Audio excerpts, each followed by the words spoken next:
Yes, everybody, Russ and the West Ham Network. Hope you're all safe and well. It's warmed up a little bit now, thankfully. But obviously, it's going to be hot at St James's Park on Monday as West Ham play Newcastle after the international break. West Ham can't ruin our weekends, but they can ruin our Monday. As always, we try and get an opposition fan in. And I thought, do you know what? Let's get the big guns out. It's a big game. Could be Julian Lopetegui's last game in charge for West Ham, if reports are led to be believed, and a poor result at St James's Park could force the board's hand. So I thought, let's go all out. Now, amongst the West Ham network sort of fraternity, we're all not closet, but we're not coming out of the closet. Our wives are a bit surprised, but we're all wrestling fans, and so one of the wrestling channels that we all love the most is Cultaholic, and. As well as hold and give football, of course, but Cultaholic, and as you can tell by his accent, Newcastle fan. Little bit. Aye. How are we doing, man? Yeah, not bad at all. Looking forward to the game on Monday because we have properly turned things around, and hopefully we can get your manager sacked because that'll mean we've had a good result. Yeah, I think West Ham, we've got, I did some analysis. That's how bored I was during the international break. And West Ham, I think Southampton have got more Premier League managers sacked than any other club in the Premier League. And then West Ham are second. So, we used to, I think one year we had 3 managers sacked because they played West Ham and we beat them. But it could be the other way around for you guys. It could be. Hopefully. Yeah, but you're right. You've turned it around. Obviously, riding high. Let me just move the logo so you can see. Riding high. So, 8th versus 14th going into the weekend. And, it's, as you said, it's sort of been a bit of a stop-start sort of season for you, it seems. A couple of draws, couple of losses, couple of wins. It's how do you think it's gone so far for you? It felt like the writing was starting to get a little bit on the wall for Eddie Howe because at the start of sort of October time, we're drawn away at Everton, where it's a game that could have gone either way. We could have won the game, but we didn't score a goal. We had that string of games where we didn't score a goal from open play. And Eddie Howe, it felt like he only had one plan. We didn't have a plan B to change things up. If plan A wasn't working, he didn't seem to have that plan B to change things. Then all of a sudden, we play Chelsea at home in the Cup. They make 11 changes, but, they make 11 changes and still have 11 internationals on the pitch. It's still not a bad team we're facing. And he makes this change to bring Joe Willock in the middle, Joe Litton on the left, and they're switching back like they used to do a couple of years ago when we finished 4th. And everything's just gone fine since then. So it's been a miraculous little turnaround because it looked like we're getting beat away from Fulham quite convincingly. We're getting beat. I mean, we probably should have got something at home to Brighton. We're getting beat away to Chelsea. Obviously, we're thinking, oh, dear, what's happening here? Are the Saudis going to give Eddie Howe the chance to get this right? Yeah. Just looking at the league table. But thankfully, because I think he deserves the chance to get at least to the end of the season, if not anything else. But thankfully, he has put it right. And hopefully, we're going to kick on now and finish 4th. Having a plan B, that'd be nice. Yeah. That'd be nice. Although I think I'm right in thinking Julian Lopetegui's used more subs than any other manager so far this season. I think the first 5 or 6 games he'd used every sub, which some may say is squad rotation. Some may say trying to throw all the shit at the wall and see what sticks. And I think that's what it is. I mean, you're fortunate in the fact that Kudus is still suspended. He got an extra 2 games, so that's good. That's good. So no Mohamed Kudus, although you do have an informed Jared Bowen with his 1 touch in international football of the weekend, resulting in a goal. So I think it's going to be an interesting game. But apparently, I was reading today that Julian has been doing training at night time, so West Ham players can get acclimatised to the floodlights. Now, these guys have not played football ever in their life. So why? It's like he's trying everything. The guy is desperate at the moment, it seems. I mean, obviously, it must be a massive difference looking at a yellow ball at night time compared to looking at a yellow ball when it's in mid-afternoon and it's getting dark anyway. And the floodlights will be on at St James's Park. We get 12:30 kickoffs at St James's Park and the floodlights are on. It makes no difference. That just screams Arteta a couple of years ago when he was plugging "You Never Walk Alone" into the training ground and stuff like that. Yeah. It feels like he's scrambling. I don't know about you.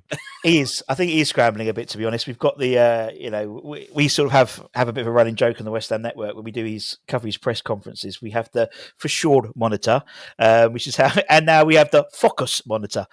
So it's sort of literally, if you take those 3 words out of the press conference, you're left with about 30 seconds, to be honest. But, the reason why we wanted to get you on, Ross, was obviously West Ham and, there's West Ham and wrestling, there's a lot of connections. There's a lot of connections when it comes to West Ham.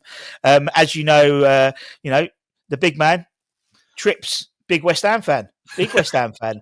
In fact, he remember doing a video. He did a video trying to get Declan Rice to stay and not go to Arsenal, which obviously worked really well. Yeah, worked very, very well. Poor old Deck. There he is, Seth. Oh dear! And actually, I play because I'm the stadium DJ at West Ham. I do play the game.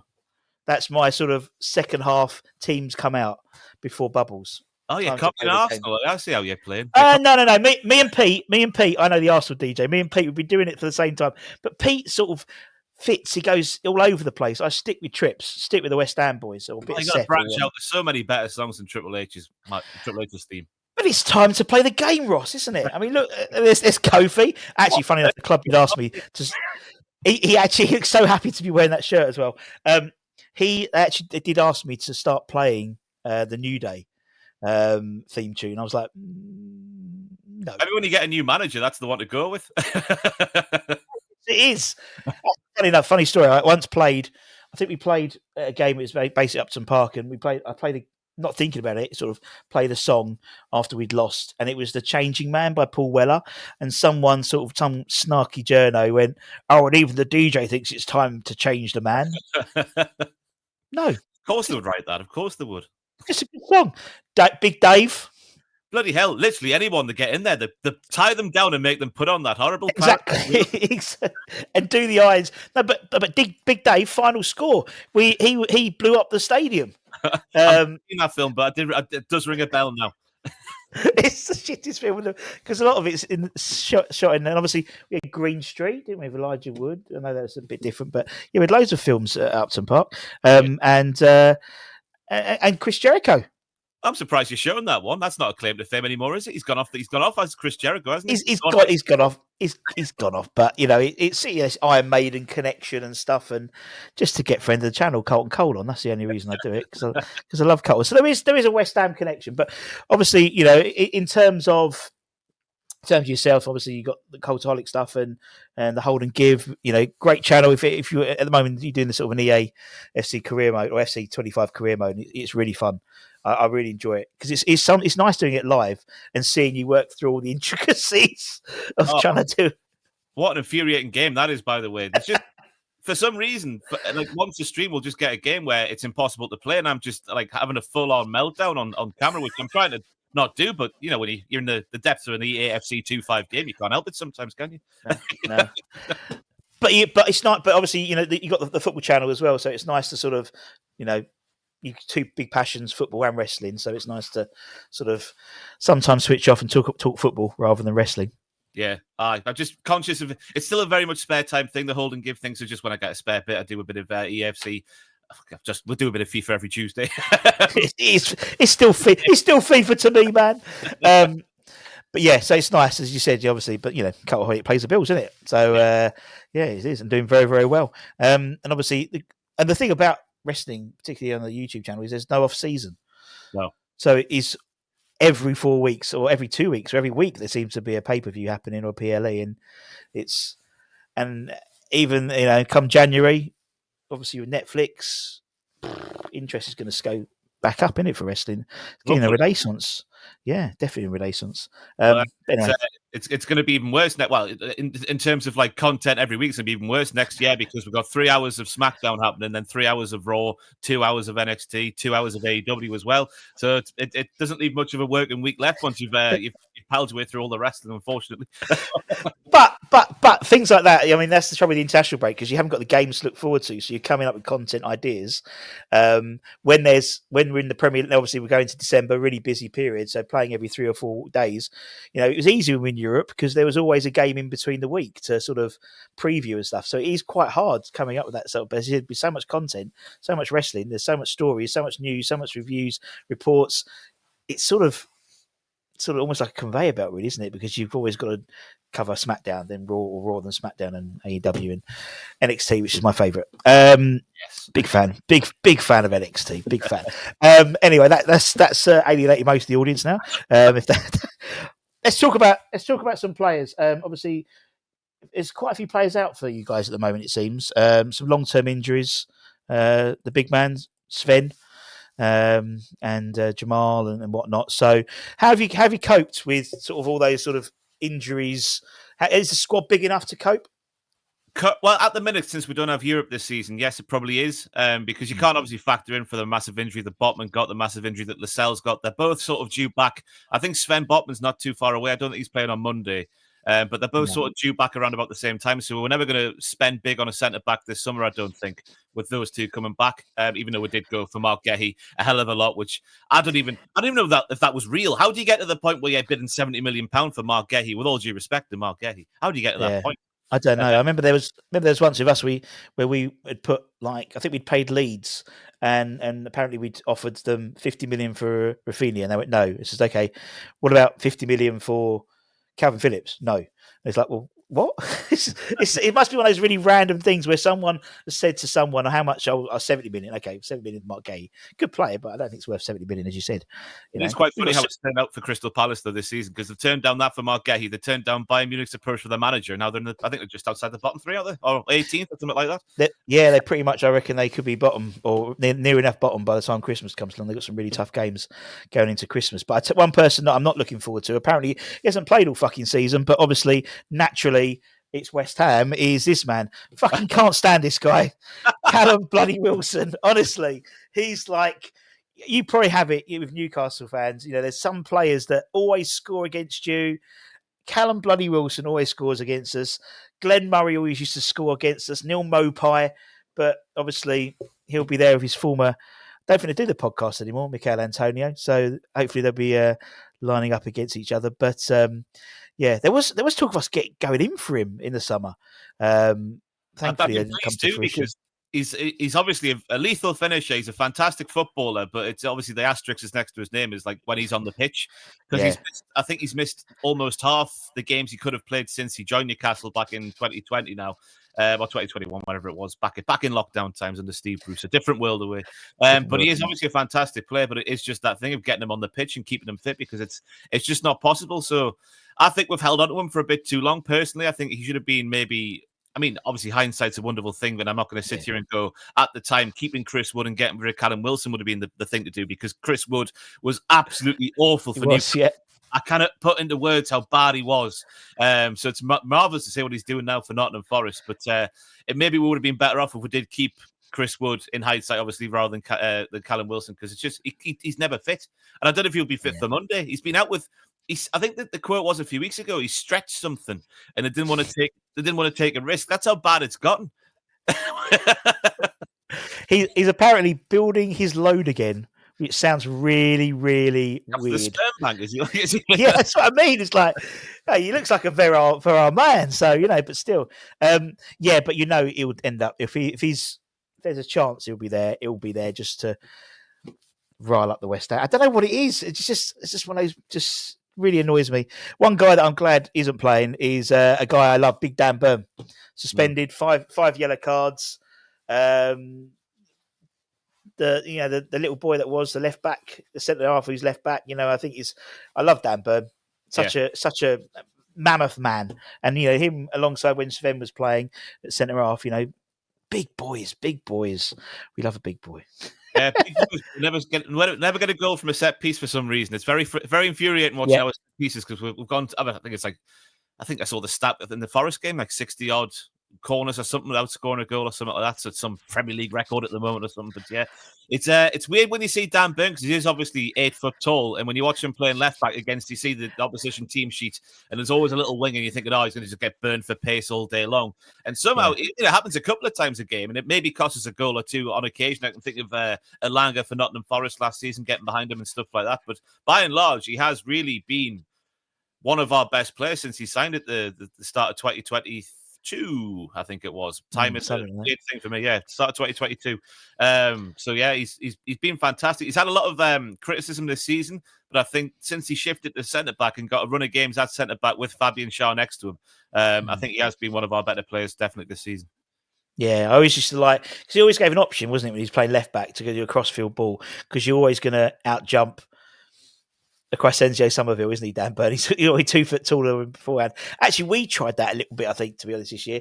We ended up putting Mavropanos right back for some reason, and sort of Arsenal do it with, don't they, with what's his face, Ben White as well. So you can see why he would do that for that option. But yeah, he doesn't. Yeah, I mean, if you know how to run the game, you don't necessarily need pace, do you? As long as you can read the ball and you can jockey him down the line and stuff. So, yes, yeah, I think we know. I think for us, there's only going to be Mo's out. Yeah, obviously Mo's still suspended, and I think Nicholas Fulkrug, who very similar to Callum Bloody Wilson, just can't seem to get a break at the moment. It just hasn't. Just don't understand it. Don't understand it at all. What is it West Ham strikers like? Because this goes back to when I was in high school when you were signing. Oh, I can't even think now. Savio. People. We sign. It's a weird thing. Once someone's brought in as a striker, they just lose. They walk through those training gates at Rush Green. That's it. They just everything they forget. You know, we've had Chicharito. We've had. I mean, our best strikers are the ones that we convert.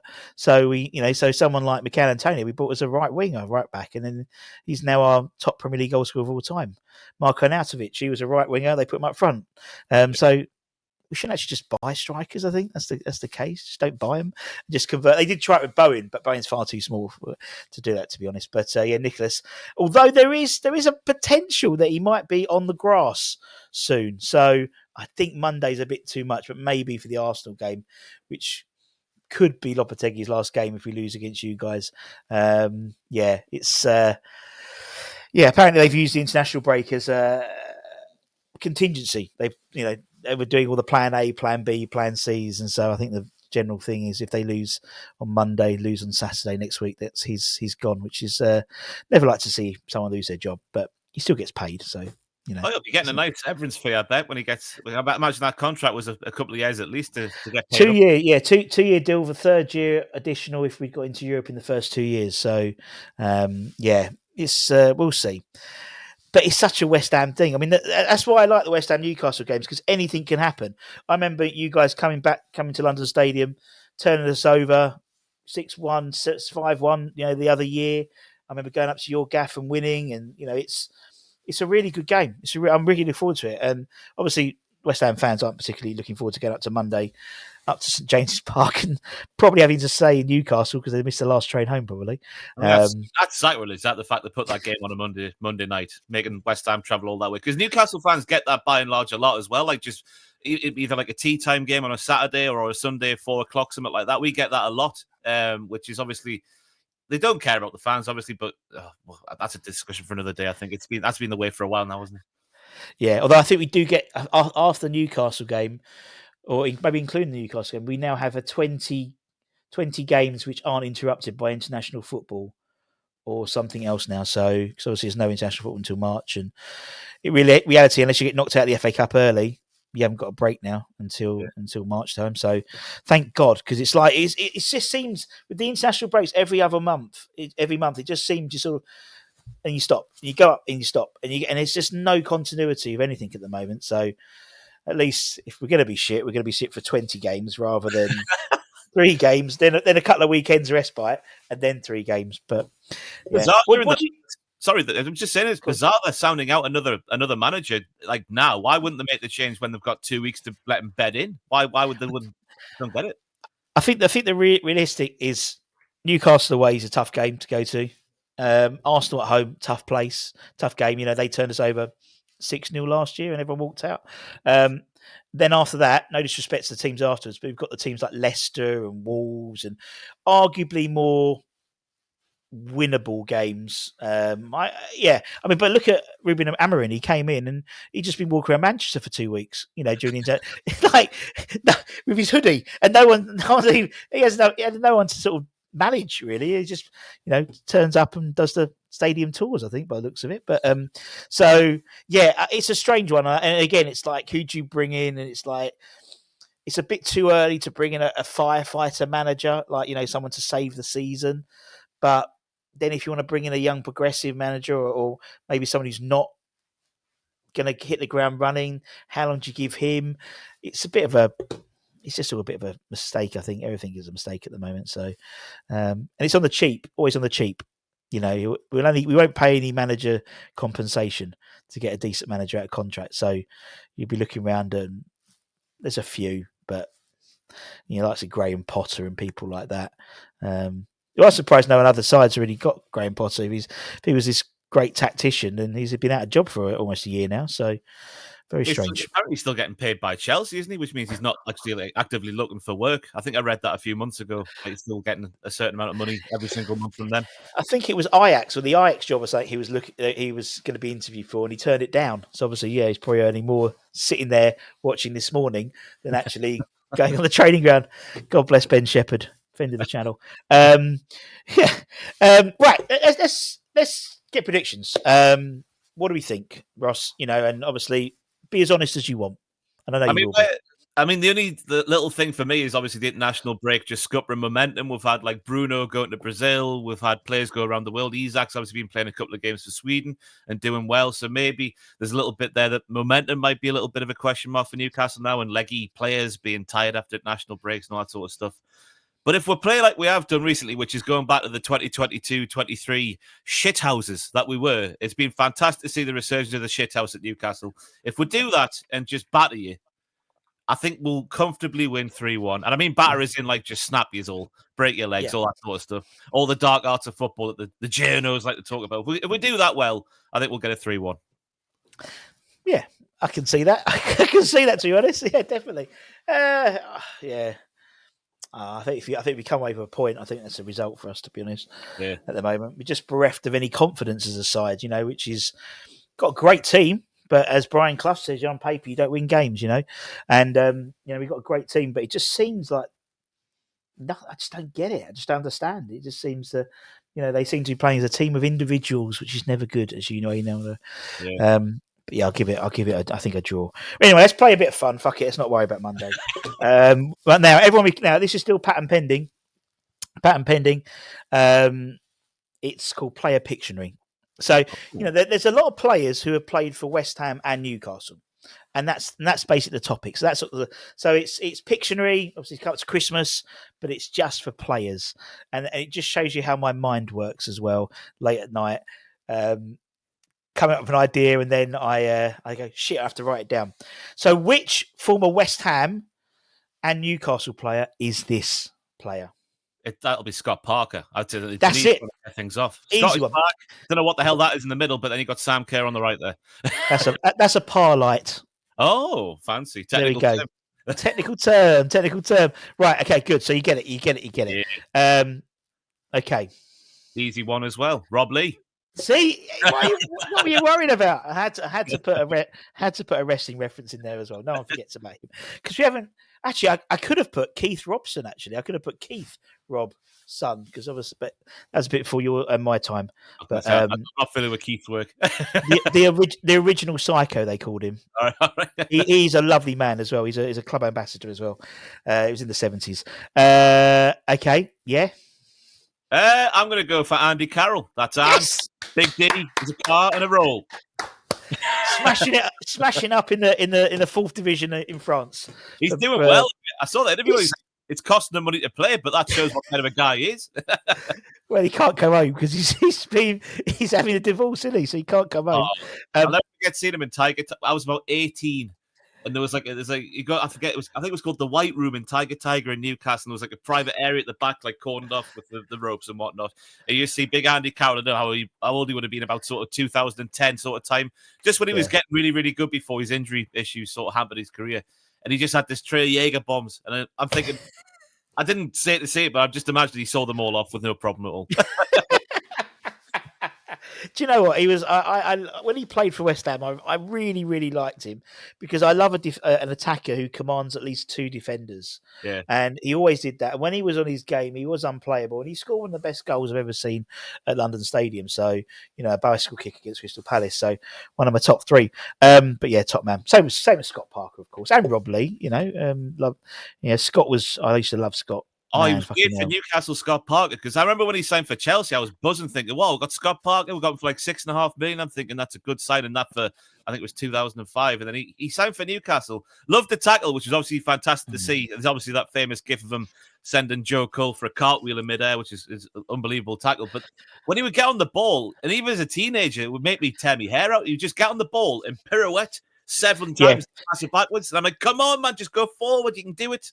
Oh, the he's Parker pirouettes. Yeah, he used to stick. We called him the big bottom boy because he just stick his fat ass. But I mean, he won Hammer of the Year 3 years running, and he won the PFA Player of the Year the season we went down. When's that happened? he was like an attacking force that year, wasn't he? I remember him. Oh, he was. And I He was wasn't like, even captain. Wasn't even the skipper. You know, Matthew Upson was the skipper that year. But yeah, he was brilliant. Love Scott Parker. Okay. oh, I see you, Kevin Nolan. Very good. Very good. Yes, Kevin Owen. God bless him. And anyone watching, keep an eye on the channel next couple of weeks if you like Kevin Owen. Just saying that. Oh, I like that. Well, He's a love. he's soured a bit with Newcastle fans with his comments on Mike Ashley recently. He seems to be all right with Ashley, which is a shame. And they had a little bit of a balmy about like player bonuses or something one year, and I think it was Mike Ashley was complimentary about. I might be speaking out of turn. There was something he said recently which has got Newcastle fans going, "Oh, that's a shame," because War really liked him. Yeah, it was always, and for us, he always used to get his 5th sort of yellow card suspension about a week before Boxing Day, so he'd always have Christmas off. It's the way to do it, isn't it? And exactly. Right, just play the system. Play the system, man. Okay, what about this one? Oh, classic. My hometown of Morpeth. Oh, when I was a teenager, there's a bar called Chambers, and he was in there some Saturday nights playing his trumpet at the back of the bar, which was always fantastic to see. Nobby Solano. Yeah, we had Nobby on our channel a while ago, and he was just brilliant, just so full of joy. So he's just so happy. I think he was in Peru at the time, and he'd just been made like something to do with the Peru national side, and he was just so happy and so lovely.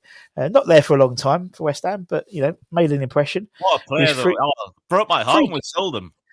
A real sort of Barclaysman, isn't it? I know there's that sort of expression, but he really does epitomise. People like to say what he's the Barclaysman. Someone like Nobby Solano is, Yoshi Benayoun, people like, you know, real, just silky players. I used to love his free kicks. Always a good free kick taker. I mean, my first team that I just like recognised as like my Newcastle team was Bobby Robson's like 0102, and him on that right wing just whipping them in for Shearer. He's such a classy player who I don't think he could have played a lot higher than he did. I think even though he was playing Champions League football for Newcastle back then, I think he could play for anyone, Nobby Solano before. So I think by the time he got to West Ham, he was nearing the end, wasn't he? Yeah, we tend to get bookend players, I call them. So either at the beginning or at the end. So they're either, you know, Rio Ferdinand when he's just breaking into the first team, or they're Teddy Sheringham at the end of his career. And very rarely do we get people in their pomp. Dimitri Payet maybe, you know. I mean, Kudus, I think Kudus is going to go on elsewhere and do something at a higher level and stuff. But yeah, maybe Jared Bowen potentially. Who's this one? Oh my God, I don't watch EastEnders. Oh, I've got you. Is it You've got it? Mo Diarmi, you see? Big Mo Diarmi. Yeah. He was such a weird player for Newcastle because he signed and he did nothing for a while. But then we got promoted under Rafa. I mean, he scored that wonderful goal away at Brighton to get us like sort of nearly promoted where it hits him on the ankle and flies in the top corner. Weirdest goal of all time. But then he gets promoted with Newcastle and then he doesn't play much the first half of the season. And then the second half of the season, I think it was the second season we're up. He doesn't play much the first half. And then the second half of the season, him and Sean Longstaff became like Gattuso and I don't even know, Pirlo. It was amazing to see Longstaff just spreading balls left and right. And then this guy, Diarmi, became like, even though he was getting on a bit by that point, sort of 2018-19 season it would have been, he was just this like Patrick Vieira destroyer type. I don't know where he came from. Then he left. It was a shame to see. Yes, strange with us, the same thing. He sort of like, signed and then just went. And it was like, it didn't really make much of an impact, but we had a sort of period where we were bringing lots of players, lots of sort of big, you know, sort of strong, physical players, and it was sort of one of many. Like we got people like I don't know, sort of under the Allardyce era, and Allardyce loved a big, strong centre half and big, strong centre midfield, and so there was part of many come through. So a lot of people forget that Mo Sign played for us for a while, unfortunately. This one a little bit older. Oh, a little bit older. Oh yeah, a little bit older probably. When did he play for you guys? I have to look now.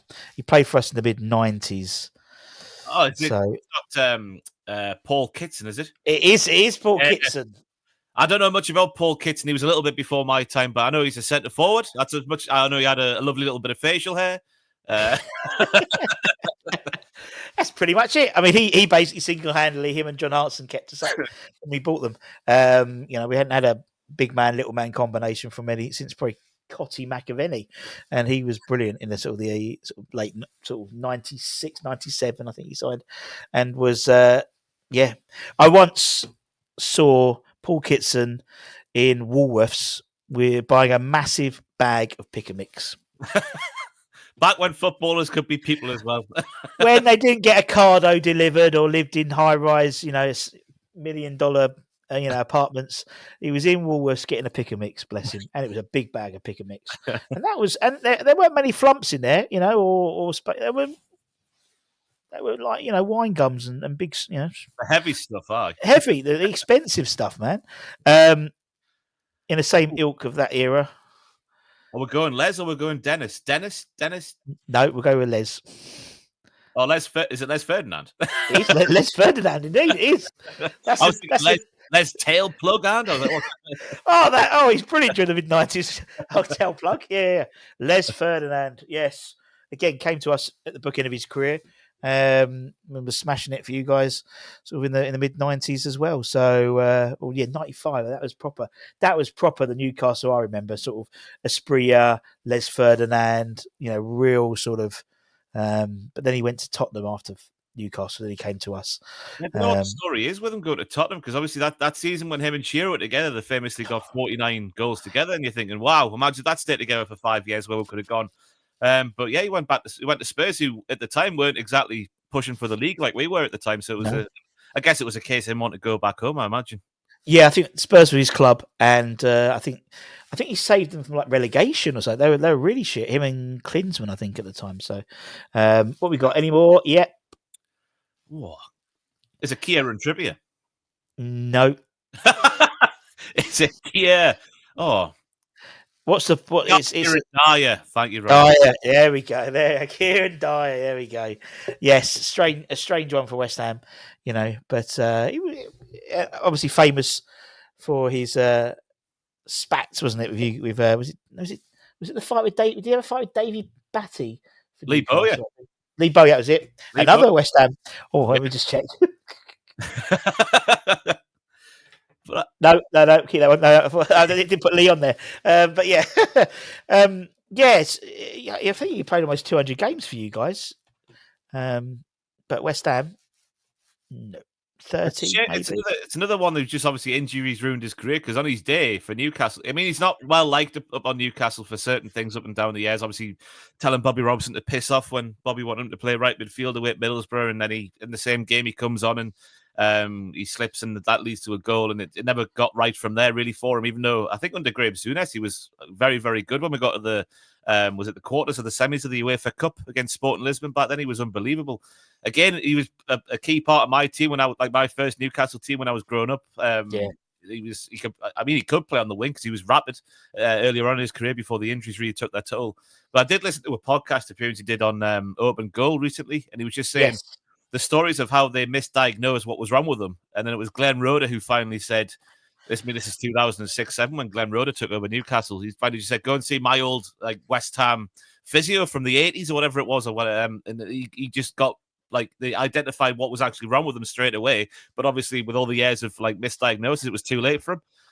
So it is a proper case of what might have been, because back when I was growing up, he was getting linked with Real Madrid. He was obviously a regular in the England squad. He was a really, really good player, and it just injuries got in the way of him, unfortunately. Sad, isn't it, when things like that happen? We always had that with Dean Ashton. What could have been? Dean Ashton would have been the partner to Wayne Rooney rather than Emil Heskey, and we'd have had a much more and probably wouldn't have played West Ham for much longer. He'd have probably gone to Man United or something. But yeah, there's a lot of them when it comes to West Ham, and Dean Ashton was one of them, and Kieran Dyer, to be honest. I mean, he was part of a strange time. We sort of spent a lot of money on players who never really played for us, really, and I think it was the Biscuit Barons, the Icelandics, tried to sort of, I don't know, almost like a Galactico type thing. They seemed to just throw money. Lucas Neal on a transfer from Blackburn, spending more money than Liverpool. I haven't. It's not Lee Bowyer, is it? No, it's not. It's not Lee Bowyer. Last one. Oh my god! Oh, it's Stuart Pearce. Stuart Pearce, do you know what, Ross? You're very good at these. Well Thank you very done. much. Very good. I'm very impressed. It's patent pending. Stuart Pearce. I mean, I love Stuart Pearce. Again, another bookend player. So kind of a bookend player for both of our sides, to be Yeah. honest. Oh, You know, it was weird. Like, I'm not going to say he was over the hill by the time he got to Newcastle, but that was just as I was becoming sort of like aware of football. And he had an all right few. He saw a couple of like good, like more important goals for Newcastle, but it did obviously the way bloody Kenny Dalglish ripped apart Kevin Keegan's team and replaced them with Ian Rush and John Barnes and Stuart Pearce in the late 90s, not the late 80s, the late 90s. It was disgusting, and it's a shame to see he got a knighthood. Really, Kenny Dalglish. He did in Newcastle. I mean, Stuart Pearce ended up. I think he was here for 2 years, and I think he won Hammer of the Year, like 1 year, which might be one of the oldest players to have ever won it. Yeah. Maybe Billy Bonds might have won it in his time, but yeah, absolutely, mentor. I used to love Piercy. Real shithousery, really. Part of that Redknapp era where we'd sort of buy. But I would buy foreign players no one heard of, or would buy people like Stuart Pearce, Ian Wright, Neil Ruddock, those types of players. So hell of a dressing room.